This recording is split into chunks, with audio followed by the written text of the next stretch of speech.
Bom, então vamos lá para o compilado de mais uma live. Mestre Anderson Martins entrevistou Carlos Lira. O Jiu-Jitsu é luta livre, uma história de inclusão com crianças especiais. Para ver como é que foi essa live.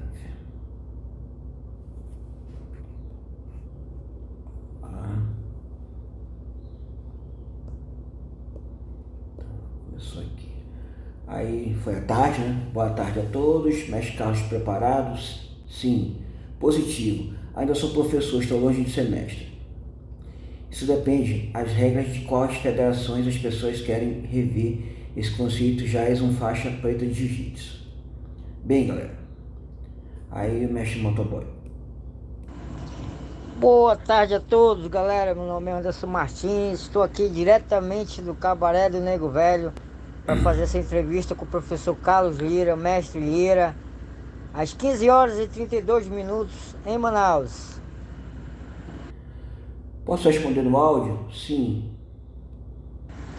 Carlos, eu gostaria que nesse momento você se apresentasse aqui pessoalmente para toda a galera que acompanha aí essa live. Gostei do mestre Lira. Boa tarde. O homem tá animado.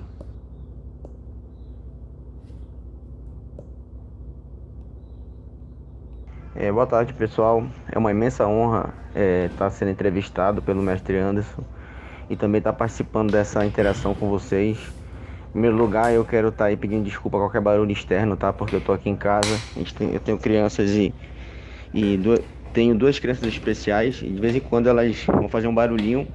E também, como a gente sabe que está no final do ano, tem também os sons do vizinho, né? Eu me chamo Carlos Lira, na realidade meu nome é Cleison Carlos, mas o pessoal me chama mais Carlos Lira. Sou faixa preta de jiu-jitsu recém-graduado e faixa roxa de luta livre. Pelo jiu-jitsu, eu sou professor do Rodrigo Barbosa da Norte Warriors. Pela luta livre, eu sou aluno do mestre Anderson. Tenho um projeto social que a gente trabalha o jiu-jitsu como conscientização e integração social, onde a gente é uma das academias que recebe crianças especiais e também a molecada de baixa renda também, que não tem condições de pagar uma academia cara ou não tem condições de pagar uma academia em si. E também falar para todos que eu sou meio gaguinho, de vez em quando vou dar umas travadinhas aí, mas vão se acostumando, tá? Qualquer dúvida, qualquer situação que não ficar bem clara, eu tô aí para responder.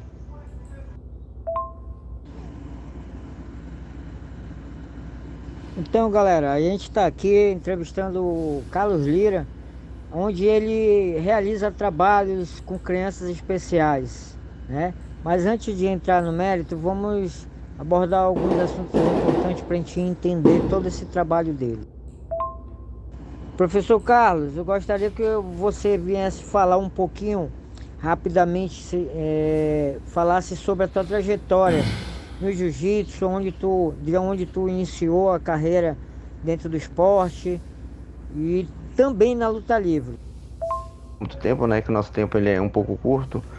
Eu comecei a treinar jiu-jitsu faz 9 anos. Eu comecei a treinar jiu-jitsu porque eu tive um problema de saúde. Eu trabalhava com assistência técnica e devido a trabalhar com assistência técnica eu adquiri muito peso porque praticamente eu não fazia nada. Então eu fui fazer uma trajetória, um percurso e acabei passando mal. E o médico ele me recomendou que eu fizesse alguma atividade física. Foi aí que eu resolvi participar da luta. Porque eu não jogo futebol, não pratico outro esporte, resolvi praticar da luta para agregar uma coisa a outra. Comecei a treinar jiu-jitsu e eu comecei com o Márcio Glória, que ele tinha uma academia e tal. E essa academia ela fechou devido a algumas situações. Foi aí que a gente foi lá pro Viver Melhor. E lá no Viver Melhor eu tive meu primeiro contato com a luta livre. Depois que eu passei um período lá no Viver Melhor, eu tive que fazer umas outras coisas e tal. Eu tive que sair da luta da academia do Viver Melhor e acabei indo para outro lugar. Nisso daí passou-se um tempo, eu continuei praticando e tal, competindo e tudo mais. Passou-se um tempo, eu comecei a competir, participar de eventos fora aqui de Manaus. Tive que dar uma pausa, vamos continuar. Porque eu participei dos eventos, foi aí que a gente, junto com o mestre Alexandre, um outro Alexandre, a gente abriu uma primeira filial da Sonic, que foi uma filial no Santa Etelvina. Uma filial no Santa Etelvina e tal, que a gente foi a Sonic, se eu não me engano, a Sonic 7.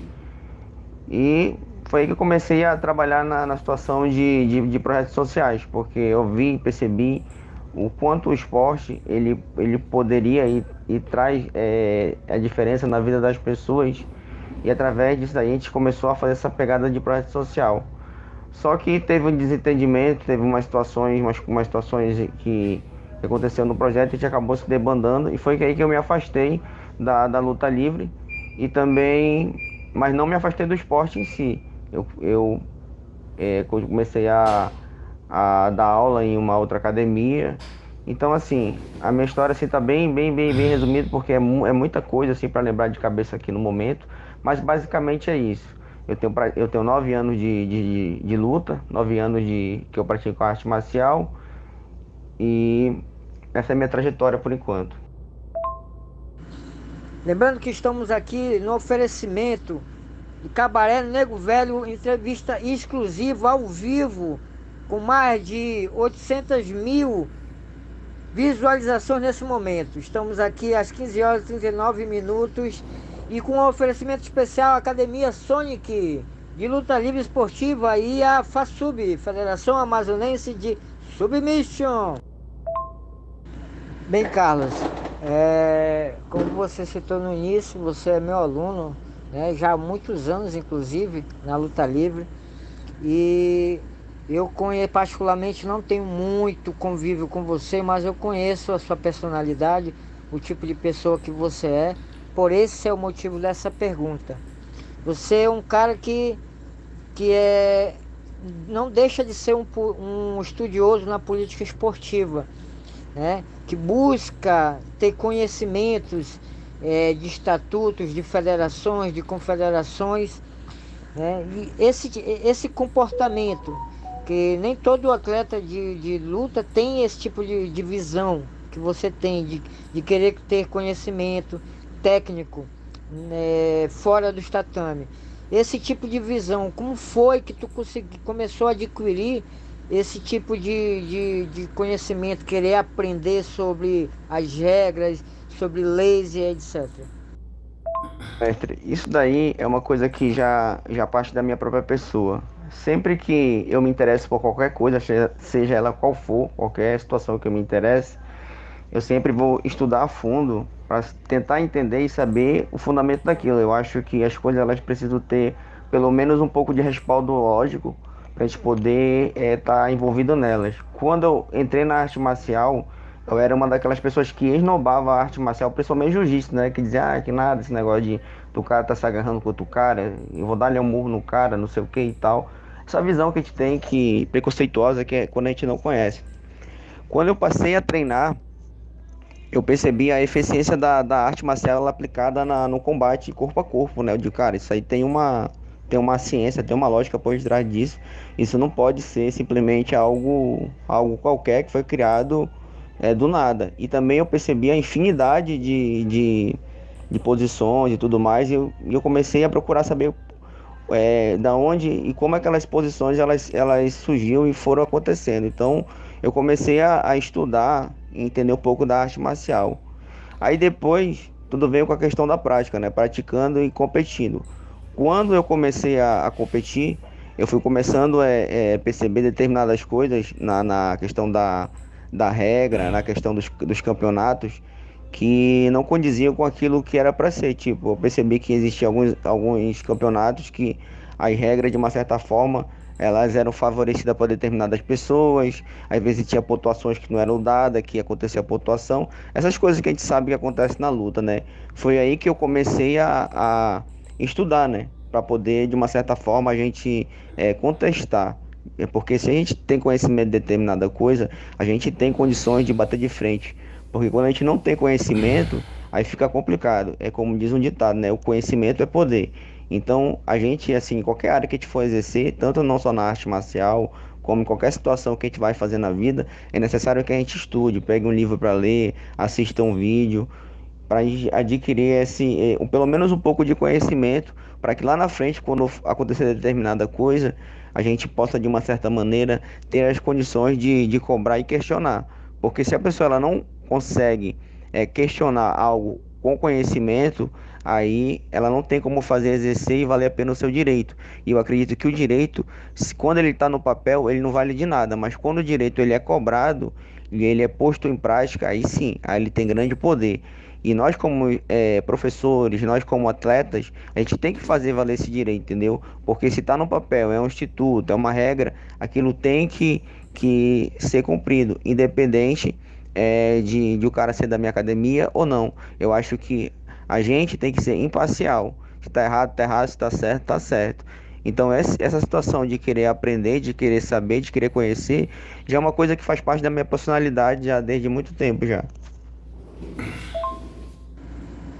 O Carlos, gostaria que entrar no mérito do teu trabalho, que eu acho maravilhoso, que é trabalhar com crianças especiais, né?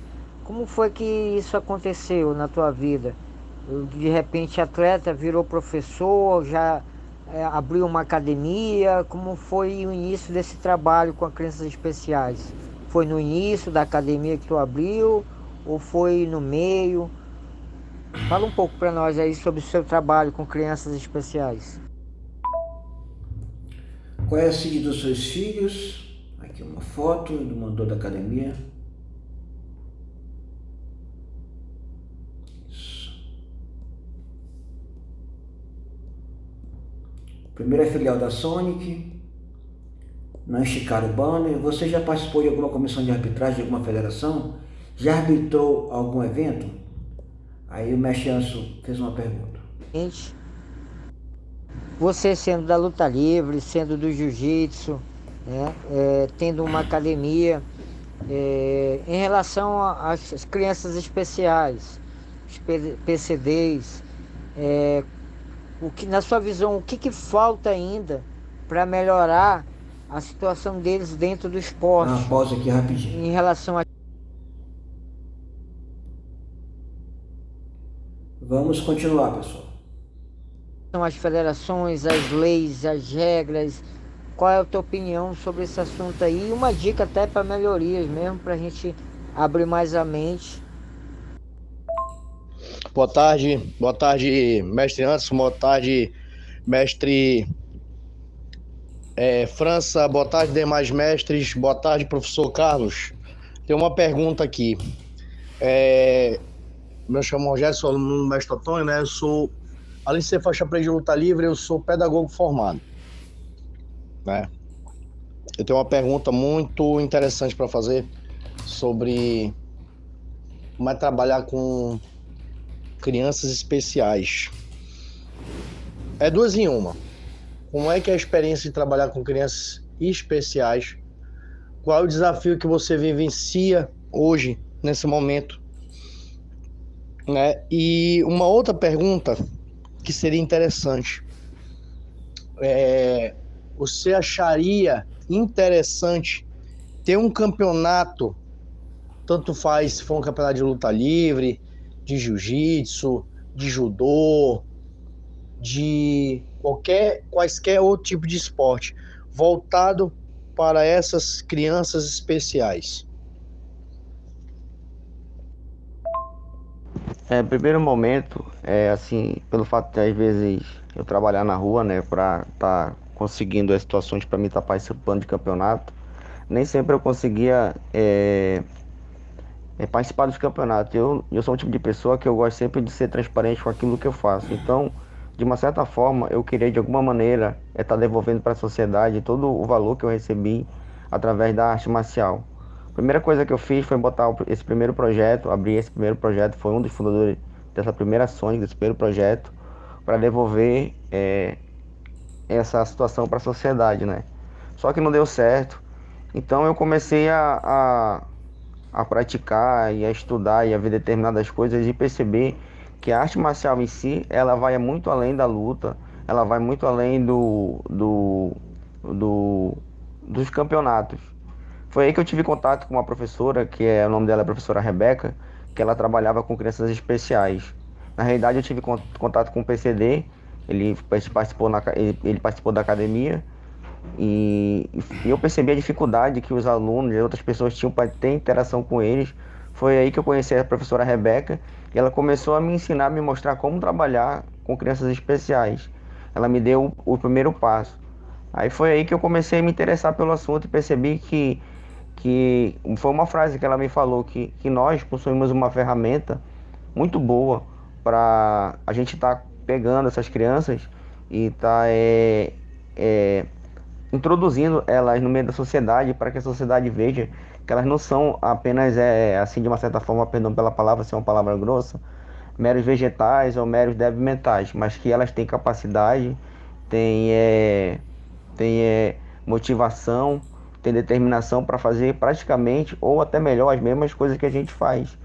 Então, assim, eu através disso comecei a estudar e tal, e por situações da vida eu conheci a minha esposa ela tem um filho que é autista, e ela engravidou e nasceu outro bebezinho que também, ele é autista também, e a gente passou por determinadas situações, determinadas dificuldades nessa questão, e foi que eu estava trabalhando para participar do campeonato, que era o Campeonato Mundial de Jiu-Jitsu, e o dinheiro que eu consegui não foi o suficiente para me viajar, e foi aí que eu sentei com ela e ela me deu essa ideia: Carlos, vamos colocar um projeto voltado para crianças especiais, para que a gente possa estar ajudando mães, estar ajudando crianças, ajudando os pais com aquilo que a gente tem.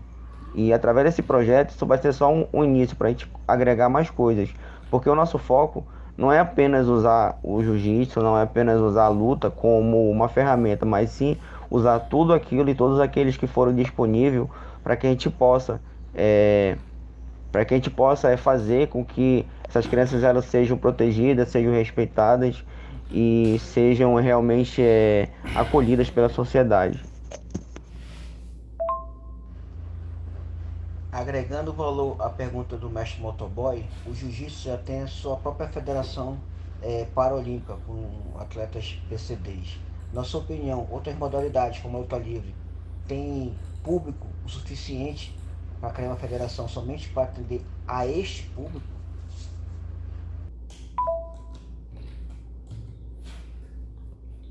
Aliás, foram 3 perguntas em uma.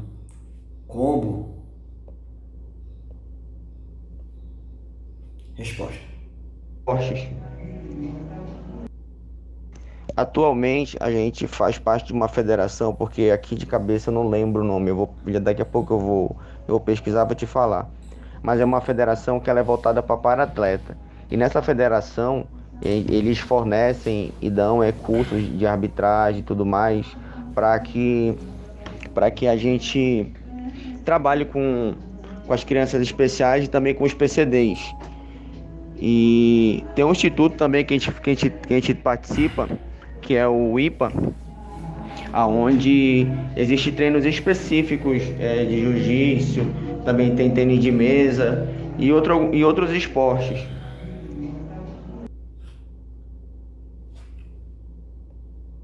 Risos, o que é um PCD? Pô, mestre, diz que eu já ia responder, eu pensando que ela era comigo, porque eu estudei muito sobre isso. Perdão. Pessoal, eu vou tentar responder a pergunta de vocês aqui, mas tem um pouquinho de paciência porque tá uma barulheira doida aqui, né? Aí eu vizinho escutando bolero, outro escutando forró, outro escutando brega, aí vai acabar saindo no áudio, tá? Porque vocês sabem, né? Final do ano aí não tem como controlar isso. Eu já tentei ir pro banheiro, mas não tem condições. Eu vou procurar um local aqui isolado que dê pra eu gravar um áudio com menos poluição sonora possível.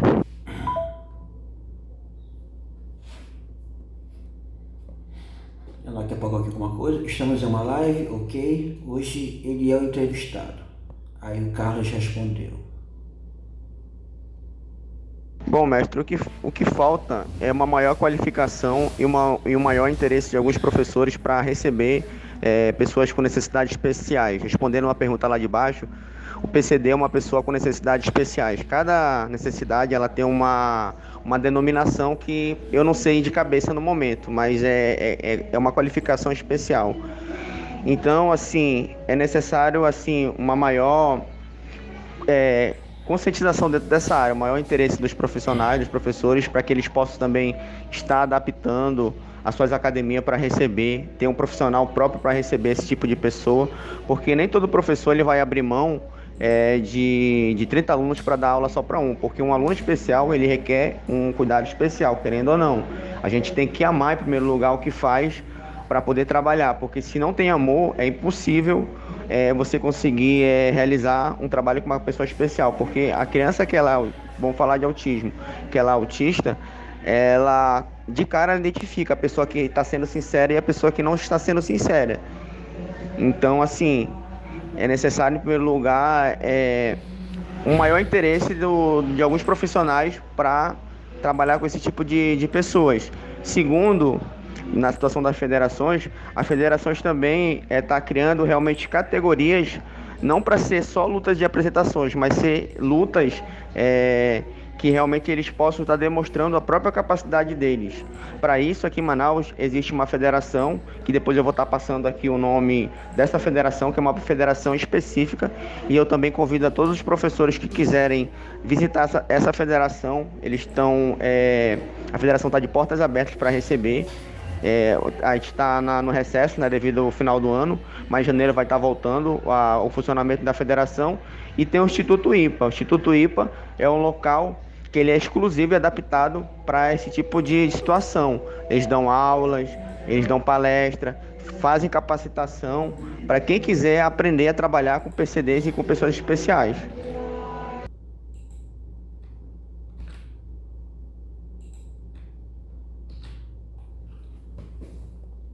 Pessoal, hoje eu não sou entrevistador, então faço suas perguntas. Mestre Anderson hoje está conduzindo a entrevista. Aí aqui mandou um áudio. Mas pode responder, não tem problema não, tá? É porque tá muito barulho aqui, eu tô procurando um local para não ficar o áudio da galera aqui que tá escutando o som, porque o som do pessoal aqui tá daquele jeito, very hard. Aguardando ele responder as anteriores. Ok. Não se preocupe com o som. Quando der, responde minha pergunta. Não está saindo com ruídos. Ele mandou um áudio. Barulho mesmo. Farias, ele apagou aí os áudios aí, não deu tempo de eu ouvir, tá? Aí não deu tempo de eu responder também. Peço desculpa aí se eu não respondi o áudio de todo mundo, é porque realmente tá um pouco complicado aqui pra mim na situação do barulho mesmo. Vou repetir o áudio. Essas crianças. Boa tarde, mestre Anderson, boa tarde, mestre França, boa tarde, demais mestres, boa tarde, professor Carlos. Tem uma pergunta aqui.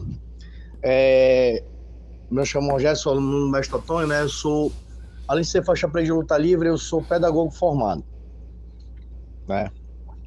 Eu tenho uma pergunta muito interessante para fazer sobre como é trabalhar com crianças especiais. É duas em uma. Como é que é a experiência de trabalhar com crianças especiais? Qual é o desafio que você vivencia hoje, nesse momento? Né? E uma outra pergunta que seria interessante. Você acharia interessante ter um campeonato, tanto faz se for um campeonato de luta livre, de jiu-jitsu, de judô, de quaisquer outro tipo de esporte, voltado para essas crianças especiais?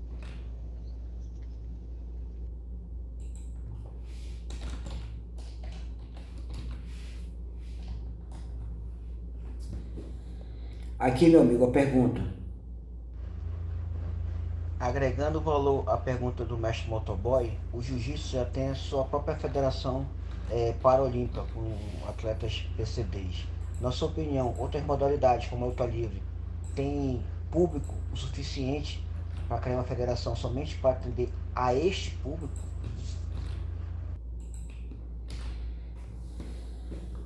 Está ótimo. Aí aqui um áudio. Bom, primeiro, a experiência de trabalhar com crianças especiais é algo extraordinário. A gente aprende mais do que ensina, esse é um fato. Porque eles são lição de vida pra gente, tá? Eles às vezes executam coisas que a gente pensa que eles não podem executar e eles executam. tá bom? Segundo, a maior dificuldade que eu tenho no momento na situação de trabalhar com crianças especiais é a questão financeira. Se eu tivesse condições financeiras, eu abriria um espaço específico para trabalhar unicamente, exclusivamente com crianças especiais, não só com crianças especiais, mas também com outros tipos de crianças, porque lá no projeto, onde eu faço o projeto, a gente tinha um espaço, mas a gente teve que entregar o espaço porque era pago o aluguel e o aluguel era pago do nosso bolso. A gente correu atrás de órgãos públicos, mas é uma burocracia muito grande para conseguir financiamento, isso todo mundo aqui sabe, e acabou que a gente teve que entregar o espaço para um outro local que não é adequado. Entendeu? Porque para a gente trabalhar com crianças especiais, a gente precisa ter um local adequado para ter segurança, porque se uma criança cai, escorrega e bate a cabeça, isso dá uma bronca muito grande para a gente. Então a gente teve que abrir mão desse local momentaneamente para a gente ir para outro local, para a gente poder não parar.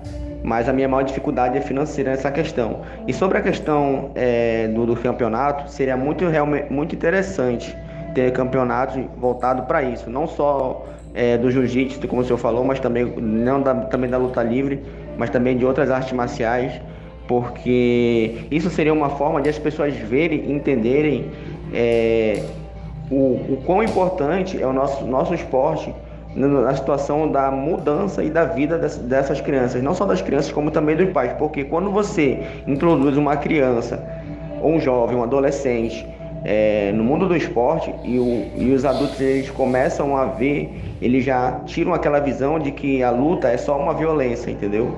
Então isso muda a vida de toda uma família, porque isso dá toda uma perspectiva diferenciada.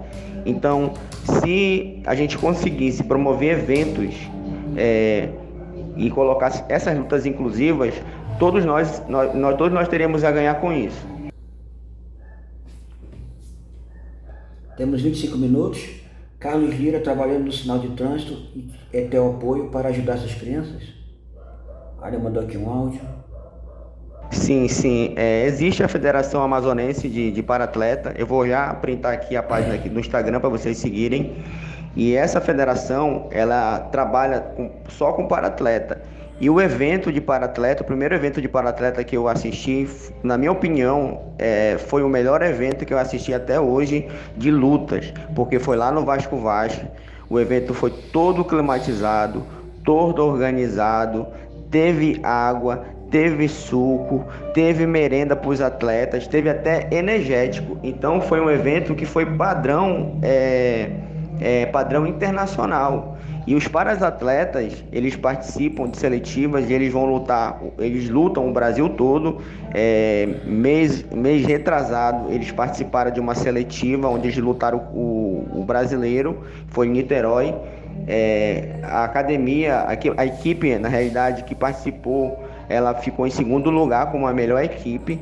E eles vão participar ano que vem lá do World Pro, que todo ano tem. Existe o World Pro, né, de jiu-jitsu e tudo mais, que eles abrem as lutas para os paratletas, lutas exclusivas, que cada um luta dentro da sua mobilidade. Ou seja, se uma pessoa ela não tem um lado da perna, ela vai lutar com a pessoa que também tem um lado da perna faltando, e assim sucessivamente.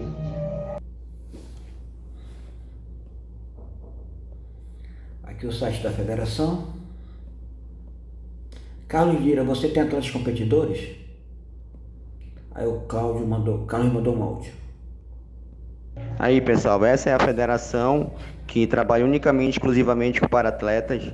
E se você quiser se profissionalizar, se especializar, se você quiser saber mais sobre tudo isso, essa é a federação que trabalha. E o mais importante de tudo é que são pessoas que vivem essa realidade na própria vida. Não é uma pessoa que nem eu, que não sou paratleta, mas o presidente é paratleta, o vice-presidente é paratleta, e a maioria dos membros, 90% são paratletas. Então é algo criado para eles próprios, dentro da regra deles e dentro da realidade deles. Competidores assíduos em competições de luta livre e Brasília Jiu-Jitsu? Carlos mandou 2 áudios. Uma boa parte da doação é... Bom, mestre, eu trabalhava no semáforo focado para mim mesmo, no sentido de competições e também na situação própria da minha casa e tal, porque durante um bom tempo eu fiquei desempregado, teve a pandemia, eu passei por diversas situações e através de vendas no semáforo e tal, que eu consegui me manter e não parei de praticar o meu esporte. E quando eu tô no projeto, que a gente começou a desenvolver o projeto, tá com mais ou menos 1 ano, vai fazer 2 anos. A gente sempre procura dar uma merenda para molecada, sempre procura ajudar de alguma maneira, sempre procura pagar alguma coisa. Aí eu pego a verba que eu arrecado no semáforo, uma parte da verba, e destino para essa situação. Porque existem duas situações: existe os materiais que eu vendo, que é do meu próprio bolso, e existem as doações que eu recebo. Uma boa parte da doação ela vai para os meus gastos pessoais, como por exemplo kimono, suplemento, essas coisas que a gente precisa, e o que sobra a gente destina para quem precisa, porque esse que é o foco. O foco é ter transparência com as pessoas que nos ajudam. Sim, a gente tem um atleta que ele participa de todos os eventos, que é o Chiquinho Pena, o Francisco Pena. Ele inclusive lutou ontem um evento, foi campeão. E todos os eventos que ele que tem, ele participa. Ele treina no IPA, que é o Instituto. Ele também foi campeão mundial de luta livre, foi campeão brasileiro não, foi campeão amazonense de luta livre. E também participou de vários eventos de jiu-jitsu. E ele é um dos nossos competidores, um dos para-atletas.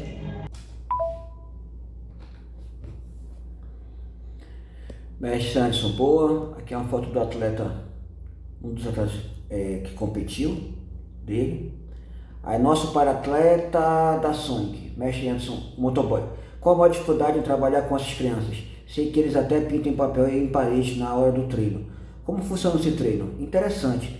17 minutos. Aí o Carlos mandou um áudio. A dificuldade é porque a gente que é da luta, né, a gente é acostumado a dar ordem, né? Fica em pé, senta, corre, anda, faz isso aqui. E quando a gente trabalha com uma criança especial, uma criança que tem aspecto do autismo ou um PCD, dependendo do grau dele ou do CID dele, não é do jeito que a gente quer, sim do jeito que eles querem. Então a gente vai ganhando a confiança gradativamente, a gente tem que ter paciência, tem que ter a humildade para reaprender a fazer aquilo que a gente faz, até a gente conseguir de alguma maneira a gente colocar um pouquinho daquilo que a gente sabe na rotina e no cotidiano deles. Então assim, é um laboratório, um aprendizado. A gente, com cada pessoa que a gente trabalha, é uma situação diferente, porque cada um é uma personalidade, cada um é um modo, cada um tem um jeito de ver, de agir. Então eu pego e sempre utilizo todas as ferramentas que é necessário. Às vezes uma criança ela vai treinar, ela não quer treinar, então a gente pega um desenho para ela desenhar, a gente pega uma outra atividade para fazer, até que ela se sinta bem à vontade de participar da luta em si, até que ela adquira a confiança e ela se sinta com vontade de participar. Então a dificuldade é essa: a gente tem que quebrar o nosso ego, né, para se moldar no mundo deles e entender que a mentalidade deles e o pensamento deles é completamente diferente do nosso.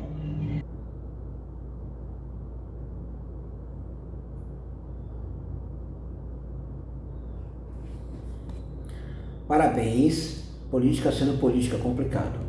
Existe algum incentivo federal, estadual e municipal para esse tipo de trabalho? Se existiu, o que falta para você se regularizar? Aí mandou aqui um áudio. O foco principal não é tanto, principalmente para crianças especiais, não é tanto ensinar a arte marcial. Tem alguns que sim, tem alguns que vão se focar, que vão querer aprender arte marcial, que é no caso do Chiquinho, e tem outros que não, tem outros que têm outras competências, que têm outras habilidades. O foco principal é a gente fazer com que essas crianças elas sejam aceitadas, sejam aceitas, sejam bem vistas pelas sociedades, sejam acolhidas, sejam amadas, e a gente descobrir quais são as habilidades que eles têm, porque cada um tem uma habilidade, cada um tem a sua zona de foco, cada um tem a sua competência. Então a arte marcial ela veio para isso, para que a gente também possa estar introduzindo uma atividade física, porque a gente sabe que a luta livre, como o jiu-jitsu, é uma atividade que mexe com todo o corpo. Então tem criança que só pelo fato dela fazer um polichinelo, isso já é um avanço, tanto para a criança como para os pais, porque eu já trabalhei com criança que ela não conseguia nem sequer abraçar ninguém, ela não abraçava ninguém, ela não tinha nenhum tipo de contato físico. E através do esporte, da luta, ela começou a ter contato físico, começou a querer correr, começou a rolar no tatame, porque o tatame ele é um espaço seguro, onde a criança ela pode cair, se jogar e tudo mais. Então isso daí é motivador, entendeu? Porque a gente está dando uma outra perspectiva, uma outra realidade para essa criançada, para essa molecada. Então assim, para mim, a arte marcial ela é apenas uma ferramenta. Dessa molecada que participa, tem alguns que sim, tem alguns que vão querer competir, tem alguns que vão querer levar a sério, e aí a gente vai pegar e vai trabalhar e vai lapidar para que eles possam participar dos eventos e das lutas. Eu acredito que sim, eu acredito que existem esse tipo de incentivos. Só que para a gente conseguir esse tipo de incentivo e regularizações é muito burocrático. É necessário ter um capital financeiro para que a gente possa correr atrás de advogado. Dá uma pausa aqui rapidinho, pessoal. Vamos continuar a live. Advogado, documentação, saber com quem realmente a gente vai estar entregando os papéis e tal, porque aqui a gente sabe que aqui no nosso mundo da luta existe uma coisa chamada panela, entendeu? Se você for pegar e for olhar os auxílios que existem, 90% das pessoas que recebem auxílios não precisam do auxílio. O sentido de não precisar não significa que a pessoa não mereça, mas ela não precisa, porque de alguma forma ela tem um outro capital, uma outra fonte de renda, enquanto quem verdadeiramente precisa não consegue. E quando a gente corre atrás para conseguir, todo o auxílio, ou então todo o benefício, ele já está na mão de outras pessoas. Então, enquanto houver essas panelinhas, e de uma certa forma, enquanto não houver uma união geral de todos da luta, para que a gente possa correr atrás dos nossos direitos como atletas, e que a gente possa também estar cobrando as federações, isso nunca vai mudar, porque uma andorinha só ela não faz verão. Então, assim, dá para conseguir, dá, mas a pessoa ela vai ter que tirar dinheiro do seu próprio bolso para correr atrás, ou ela vai ter que ter algum conhecido que conhece alguém, que conhece mais alguém, para poder facilitar, para poder o cara obter isso daí. Então, assim, eu estou há praticamente 7 anos nessa correria para tentar me regularizar em todas as situações que eu puder, e assim, não é fácil, mas porém eu não vou desistir. Existe algum tipo de preconceito por parte de alunos considerados normais ou em campeonato? Quais são os PCDs que não podem praticar luta? Aí o Carlos mandou um áudio. Não, muito pelo contrário. A luta, ela é um esporte mais inclusivo que existe. Então, quando o atleta que ele é PCD, ou então que ele tem alguma limitação, ele entra no tatame, então ele vai treinar, ele é tratado da melhor maneira possível. É como a mãe do Chiquinho ela fala, né? A mãe do Chiquinho ela fala que a luta, ela acolheu o filho dela muito melhor do que em outros lugares, porque aonde o Chiquinho vai, não só ele, outras pessoas vão, e que ele sabe que ele é um PCD, ou então ele sabe que a criança é autista e tudo mais, eles são acolhidos, são respeitados, são bem tratados, e não existe essa discriminação. Pode até existir uma aqui e ali, que isso é normal, é natural, mas 90% é aceitável, as pessoas aceitam, 90% das pessoas aceitam, e flui tudo tranquilamente. Como funciona na hora de escolher as categorias de luta, já que existem vários tipos de situações físicas ou psíquicas? Aí o Carlos mandou um áudio.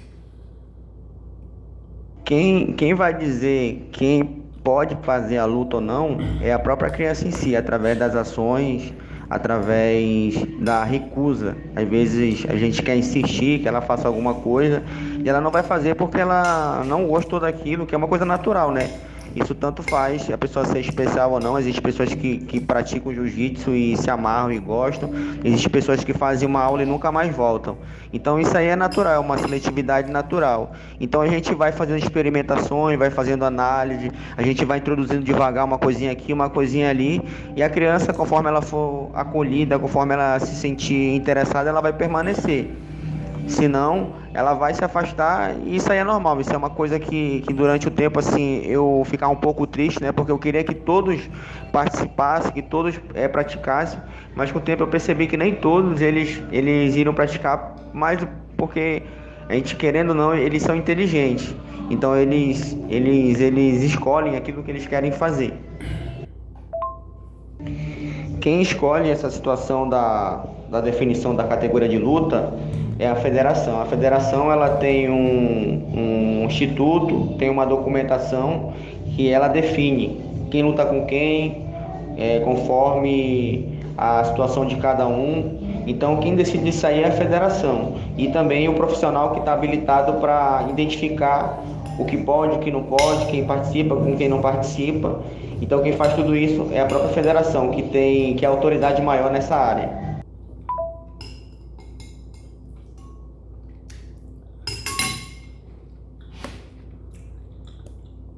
Me corrija se me expressei como se deve nessa pergunta, até para aprendermos a pronunciar como, deve ser como, se deve com, PCD ou crenças especiais.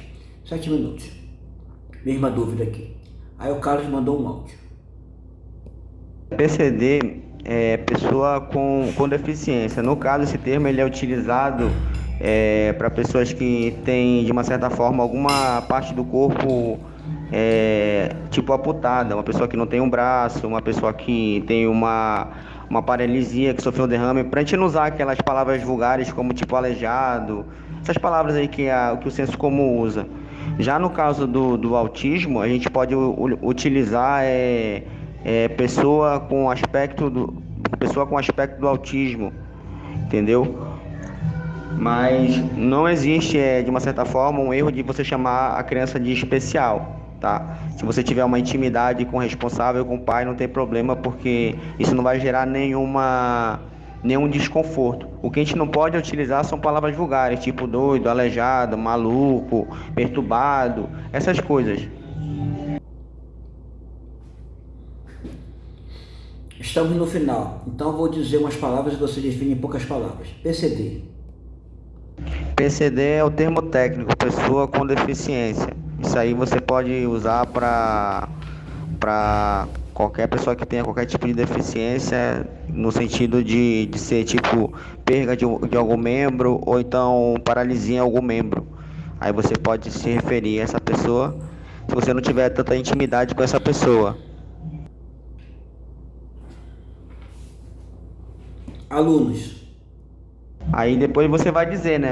Vamos supor um exemplo, entrou um aluno na minha academia e ele é um PCD. Aí a pessoa vai saber que ele é uma pessoa com deficiência. Aí você vai dizer, a deficiência dele é que ele não tem um braço esquerdo. A deficiência dele é que ele sofreu um derrame e o lado direito dele não se move. A deficiência dele é que ele é cego no lado do olho. E assim vai. Federação. Aí ele mandou aqui o link da federação. Carlos, eu acho que você não entendeu. Vou reformular aqui minha pergunta. Está acabando o tempo. Eu vou passar algumas palavras, algumas situações e você vai, em poucas palavras, definir o que você acha. Vamos reiniciar PCD. Que trabalha com os paratletas, que no caso é o PCD. O paratleta é o PCD que praticam algum esporte, algum desporto, é o paratleta. Pessoas com deficiência, alunos, definem em poucas palavras. É uma pessoa guerreira que tem a capacidade de exercer aquilo que quiser fazer, desde que seja dada a oportunidade para ela. Federações. Precisam valorizar mais os seus atletas, não só dar medalha, também dar premiações em dinheiro e um valor melhor para todas as categorias, se fosse possível, não só para os absolutos. Expectativas em relação às crianças. Fazer com que eles consigam alcançar suas metas através daquilo que foi me dado lá atrás no passado. Ser mestre é contigo. Ser professor é a última pergunta da tarde. É uma oportunidade que Deus colocou na minha vida de fazer algo pela sociedade e algo pelo meu próximo. Acabamos de entrevistar Carlos Lira, professor de Crianças Especiais, senhoras e senhores. Parabéns, Carlos. Seu trabalho é excelente. Aqui finalizamos mais uma live no Cabaré do Nego Velho. Show! Live encerrada, pessoal. Muito obrigado, mestre Anderson Martins. Agora que acabou, qual é o nome do trabalho que você realiza, Carlos? Para todos conhecerem. Isso aí, pessoal. Mais uma live para conta. Um tema difícil, né? A questão aí dos atletas com alguma deficiência, com alguma limitação física ou intelectual no mundo das lutas. Falamos aí com um mestre que, enfim, optou por montar dar espaço na equipe dele para esse tipo de atleta. Falou um pouquinho das dificuldades dele. Pessoal, uma academia, aspas, normal, como vocês sabem, vem e acompanham aqui, já é difícil de manter. Imagina uma academia com pessoas, enfim, que tem alguma limitação física ou intelectual. Mestre Motoboy, obrigado. Live difícil, um tema um pouquinho mais técnico, mas você e o entrevistado conduziram muito bem. Muito obrigado, irmão, por fechar aí a última live do ano aqui no Cabaré do Nego Velho. Excelente, Motoboy. Aproveite para ele deixar as redes sociais do projeto dele. Aí está desejando, professores e mestres, é uma grande honra estar compartilhando esse pouco conhecimento que eu tenho. Eu também estou aprendendo muito, tenho aprendido muito com as crianças especiais. As crianças especiais, elas me ensinam a cada dia, não só as crianças especiais, mas também as outras crianças, enfim. Quero muito aprender também com vocês, porque eu sou um cara que eu tenho mente aberta para conhecimento. E quero agradecer a todos vocês. Aí tá desejando um ótimo ano novo, um ótimo 2024, que esse ano de 2024 seja o ano de conquistas, de bênção, de vitória. Quero estar convidando a todos aí que quiserem estar conhecendo o IPA, que é o Instituto que trabalha com as crianças especiais. E também quero convidar vocês a se federarem, né, na Federação dos Paratletas, para que futuramente vocês também possam estar recebendo crianças especiais nas suas academias. Eu converso a vocês e digo a vocês que isso é de extrema importância, porque nós, como professores, nós temos um papel fundamental dentro da sociedade, que é ajudar e resgatar essa molecada aí. Porque, infelizmente, isso seria algo que os órgãos públicos deveriam fazer, mas não fazem. Fazem, mas em pouca quantidade. Então, a gente, como pai, como cidadão, compete a nós fazer algo pela sociedade. Por quê? Porque a nossa arte marcial, é o que eu penso, ela não é só feita para a gente ganhar medalha e participar de competições, mas sim para transformar vidas e para a gente fazer o nosso melhor. Porque lá no final, eu acredito que nós vamos ser cobrados. E quando nós formos cobrados, a gente vai ter como dizer que a gente tentou fazer a nossa parte. Então, mais uma vez, eu quero estar agradecendo a todos, pedir desculpa por qualquer coisa. Infelizmente não deu para falar tudo, né, que eu poderia falar, porque, como eu falei anteriormente, tá um barulho aqui. Mas eu tentei ser o mais claro possível. É muita coisa para dizer em tão pouco tempo. Então, um abraço a todos, fiquem com Deus e que Deus abençoe a cada um. Palmas. Comunidade Azul do Jiu-Jitsu é o link dele. Quem quiser ajudar o Carlos, o que poderia ser feito. Aqui a rede social dele, mandei aqui um vídeo. Isso aí, pessoal, última live do ano aqui no Cabaré. Tivemos aí o mestre Motoboy, que entrevistou um treinador que é uma live um pouco mais difícil, né? Ele lida com atletas com limitação física e intelectual, né? No mundo das lutas, uma live um pouquinho mais técnica. Mas o Motoboy conduziu muito bem a entrevista. O entrevistador também, à sua maneira, respondeu muito bem a todas as perguntas da realidade que ele vive em atender a esse público que ele escolheu, até por ter parentes que estão nessa categoria aí que ele colocou pra gente. Motoboy, obrigado, irmão, do show como sempre. Finalizou aqui no Cabaré a última live do ano. Agradecer também ao entrevistado, que respondeu muito bem, um tema difícil, né, pessoal? E com isso, está encerrado a última live de liso desse ano aqui no Cabaré do Nego Velho. Atira covarde.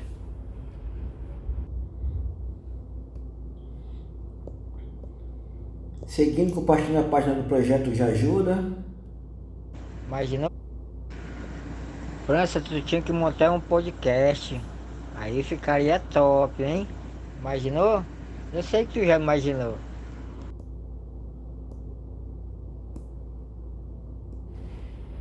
Tem que deixar uma mensagem de fim de ano, o pessoal mais próximo sabe que para. Bom, pessoal, aqui já é uma outra situação. Então é isso. Essa foi a live aí do Mestre Motoboy, a última do ano, no Cabaré do Nego Velho. Agradecer aí aos dois, tanto o entrevistador quanto o entrevistado. É um tema um pouquinho mais difícil, a questão dos atletas com alguma deficiência física ou intelectual no mundo das lutas. É isso aí então. Atira covarde e fui!